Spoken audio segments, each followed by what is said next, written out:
नमस्कार, मैं नसीम अब्बासी और आप देख रहे हो हिंद विजेता न्यूज़ चैनल। बात करते हैं भारतीय जनता पार्टी के केंद्रीय मंत्री स्मृति ईरानी की प्रेस कॉन्फ्रेंस। आइए नजर डालते हैं हिंद विजेता न्यूज़ की खास रिपोर्ट पर। पश्चिम बंगाल में संदेश खाली में कुछ महिलाओं ने मीडिया को संबोधित करते हुए बांग्ला में अपनी व्यथा को व्यक्त किया। यह संभव है कि जिनको बांग्ला नहीं आती वो उन महिलाओं की व्यथा को, क्रोध को, उनकी अवस्था को ना समझा हो। इसलिए आज उन महिलाओं ने जो बांग्ला में कहा उसका मैं हिंदी अनुवाद राष्ट्र के सम्मुख रखना चाहती हूं। बांग्ला में उन महिलाओं ने पत्रकारों से गुहार लगाते हुए कहा, टीएमसी के गुंडों के बारे में, पार्टीर लोक देखे जावे कौन बाड़ीर बहू देखते सुंदर।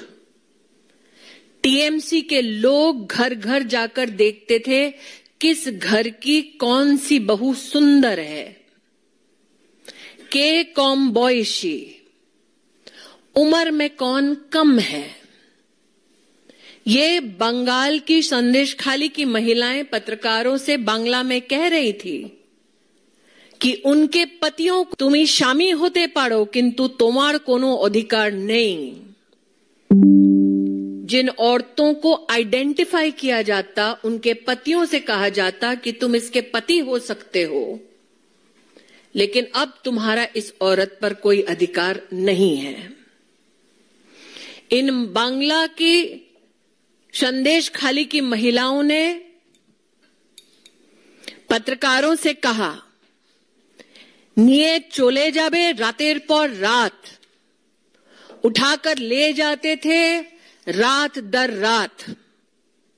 যতক্ষণ তাদের মনটা না ভরবে ততক্ষণ তোমার रिहाई नहीं। जब तक टीएमसी के इन गुंडों का मन नहीं भरता था तब तक इन औरतों को रिहा नहीं किया जाता था। ये आरोप है जो संदेश खाली की दलित, जनजातीय, मच्छीमार समाज और किसान परिवार की महिलाओं ने मीडिया के वहां पर लोकली पत्रकारों से गुहार लगाते हुए कहा। आज इन महिलाओं के अगर वक्तव्य को आप बांग्ला में सुने तो उनका ये कहना है कि विशेष रूप से हिंदू परिवारों में आकर महिलाओं को टीएमसी के गुंडे चिन्हित करके जाते। जो वहां का प्रमुख ममता बंदोपाध्याय का प्रतिनिधि है, उसका नाम है शेख शाहजहां। अब तक शेख शाहजहां के बारे में मीडिया में यह प्रश्न होता था कि ये शेख शाहजहां कौन है। मीडिया के बंधुओं से कहना चाहती हूं कि शेख शाहजहां का नाम आपने तब सुना होगा जब संदेश खाली में ईडी के अफसर गए तो 1000 गुंडों ने उन अफसरों पर पत्थरबाजी की और ईडी को विवश होकर एक स्टेटमेंट देना पड़ा कि उनके 3 अफसरों पर जानलेवा हमला किया गया। ये वो शेख शाहजहां हैं। अब तक लोग पूछ रहे थे शेख शाहजहां कौन है। आज प्रश्न उठता है, ममता बंदोपाध्याय शेख शाहजहां कहां है। ये ग्रामीण अंचल की औरतें हैं जो अपने लोकल मीडिया से बात करने बांग्ला में निकली थी।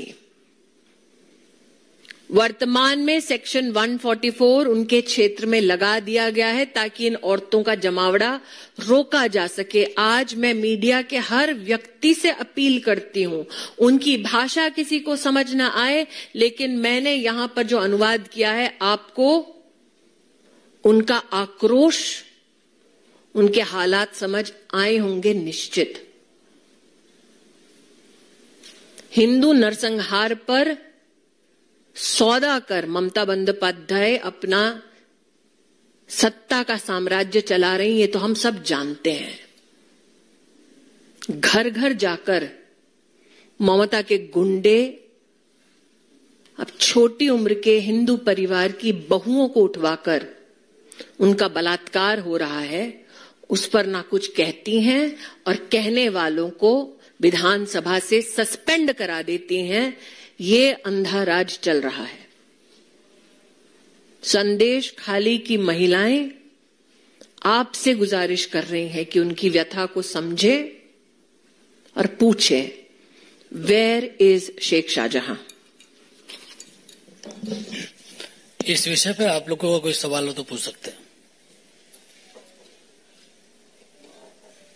जब से ममता बनर्जी वहां सत्ता में, मैं विकास प्रोग्राम तब से इस तरह की घटना मालूम नहीं रही है और चुनाव के पहले शुरू हुई थी, वो लगातार बढ़ती चली जा रही है। तो क्या ऐसा नहीं लगता है कि बंगाल में कानून व्यवस्था की स्थिति अत्यंत ही खराब है, संवैधानिक ढांचे भी वहां बहुत बड़े दिखाई दे रहे हैं, तो केंद्र सरकार को हस्तक्षेप करना चाहिए। हर बार जब ऐसा कोई मामला मीडिया के सम्मुख आता है तो ममता बंदोपाध्याय ये कहती हैं कि ऐसे कोई तथ्य नहीं है जिस पर कार्रवाई हो। इतने दिन से संदेश खाली में महिलाएं बोल रही हैं, उनको सहयोग देने के बजाय जिनके हाथ में सत्ता भी है और लॉ एंड ऑर्डर की जिम्मेदारी भी, उन्होंने उन गुंडों को जेल नहीं मुहैया कराया, उन पर कोई कार्रवाई नहीं की। और अगर आप बांग्ला में इन महिलाओं के वक्तव्य को लोकल जर्नलिस्ट के लिए सुनेंगे तो कई वक्तव्य ऐसे भी हैं जिसमें वो बोल रही हैं कि ये सब जब घट रहा है तो सामने वहां का पुलिस वाला बाबू खड़ा है। तो गवर्नर बंगाल ने अपनी एक टिप्पणी दी है। मैं स्वयं एक संवैधानिक पद पर हूं, इसलिए अपनी संवैधानिक मर्यादा का मैं उल्लंघन नहीं कर सकती, लेकिन विषय ये उठता है कि ममता बंदोपाध्याय के पास लॉ एंड ऑर्डर की जिम्मेदारी है। कुछ लोग हैं जो देश भर में न्याय के रूप में यात्रा चला रहे हैं, वो भी चुप बैठे हैं।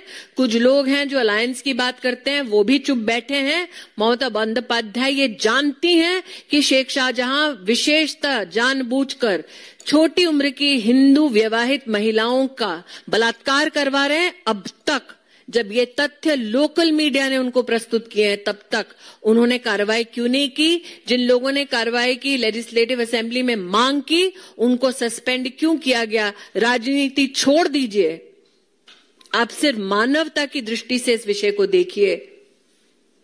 गवर्नर क्या करेंगे कॉन्स्टिट्यूशनली वो उनका विषय है, मैं गवर्नर पर टिप्पणी नहीं कर सकती। मैं क्योंकि बांग्ला में उन औरतों ने अपना वक्तव्य दिया, इसलिए आपको उनका वक्तव्य पहुंचा रही हूं। मेरा हाथ जोड़कर करबद्ध निवेदन है कि आप पहुंचे वहां और पूछें, कब तक हिंदुओं की बलि चढ़ती रहेगी, हिंदू औरतों का बलात्कार होता रहेगा, और वो भी स्टेट स्पॉन्सर्ड टीएमसी द्वारा। सुजीत ठाकुर।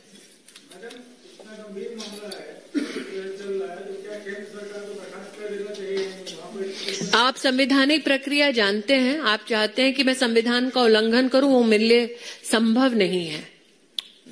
देवेंद्र प्राशर। सवाल है कतर से वहाँ पे जो भारतीय रिहा किए गए, इसको लेकर परिषद द्वारा पहले बहुत सारे सवाल खड़े किए गए थे, कांग्रेस पार्टी द्वारा बहुत सारी बातें की। आज वहां से 8 भारतीय वापस आ गए, क्या देखते? मैं इतना ही कहूंगी, नेवी वेटरन्स को जिस प्रकार से वापस लाया गया वो भारत सरकार के विशेष प्रयासों का एक नतीजा है। साथ ही प्रधानमंत्री मोदी ने वर्षानुवर्ष, अगर आप उनके ऑपरेशन गंगा को देखें, जिसमें यूक्रेन से 22,000 हिंदुस्तानी लौटे थे, सूडान में ऑपरेशन कावेरी में 2500 लोग लौटे थे हिंदुस्तान, नेपाल के अर्थक्वेक में 5000 हिंदुस्तानी फंसे थे, ऑपरेशन मैत्री के माध्यम से वो लौटे। वंदे भारत में आपने देखा कोविड के वक्त लगभग 2 करोड़ से ज्यादा हिंदुस्तानी घर लौटे। तो घर वापसी और राष्ट्र के साथ साथ विश्व भर में हिंदुस्तानी कहीं भी रहे, उनके हितों का संरक्षण करना, ये नरेंद्र भाई की प्राथमिकता रही है। और कतर से जो लौटे हैं भारत, उन नेवी वेटरन्स का हम सब कृतज्ञता की भावना से स्वागत करते हैं और मोदी जी को भी आभार व्यक्त करते हैं।